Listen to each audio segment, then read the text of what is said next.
très souvent, bon, l'équipe le sait, mais on est le seul lieu dans une ville où on voit un autre être vivant qu'un chat ou un chien. Quand on est face à un gibbon, ici il n'y aura jamais de grand singe parce que pour les mêmes raisons que des éléphants, mais quand on est face à une girafe ou à un crapaud mousse, enfin on se dit, bon sang, je ne suis pas tout seul sur Terre, si la planète se limite aux humains, ça c'est clair qu'on ne s'en sortira pas. Donc je trouve que cette mission-là, elle est très importante. Notre mission, elle est aussi d'agir avec des collègues à l'autre bout de la planète. Tout le travail qui est fait, par exemple, sur la forêt de Tanoé en Afrique, elle est faite avec des chercheurs africains. Moi, je dis aussi, je vais un peu loin, mais on contribue complètement à l'antiracisme et à favoriser l'interculturalité, parce que c'est comme les musiciens. Un batteur chinois, un batteur camerounais ou un batteur canadien, quand il joue de la batterie, ils se retrouvent.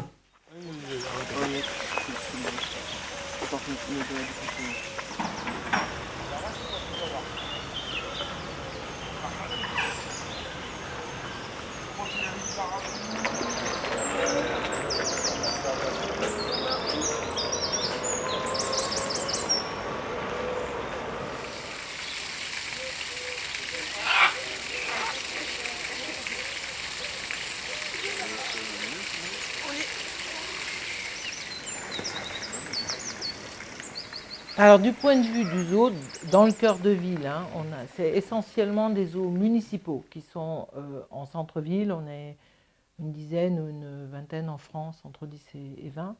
Et c'est vrai qu'il y a une contrainte particulière, c'est celle bien sûr déjà de la place. L'extension est difficile en centre-ville. Là, on a eu la chance de pouvoir acheter 1 hectare juste à côté. Donc ça, c'est très important. Après, le bruit, oui, il y a certains animaux qu'on peut difficilement avoir en raison de la proximité des habitants.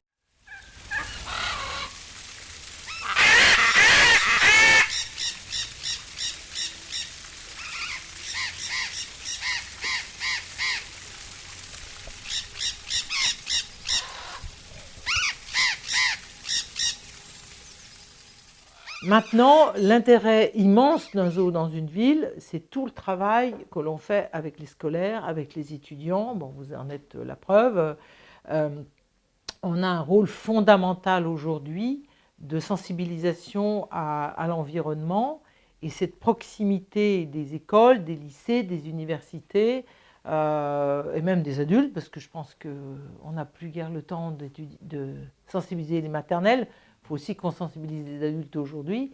Ce travail peut être fait vraiment en proximité, au sein de la cité. On fait partie d'une politique culturelle, scientifique, touristique de la ville.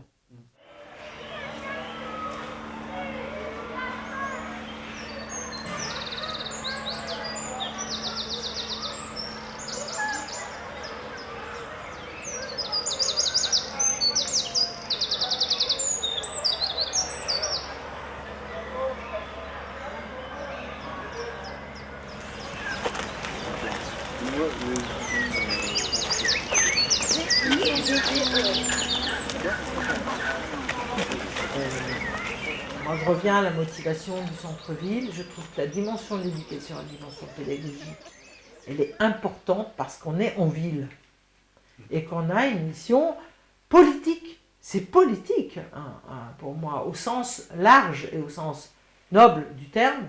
Nous avons un rôle politique à mener dans la protection de l'environnement en tant que service public. Et on a la chance que nos élus nous soutiennent là-dessus. Mais c'est une quadrature du cercle, hein, de se dire que nous, on fait partie du monde animal, et qu'on les présente en captivité. C'est un éternel paradoxe pour un directeur de parc. C'est comment expliquer au public qu'on fait partie du monde animal et de la chaîne du vivant, et qu'on les présente en captivité.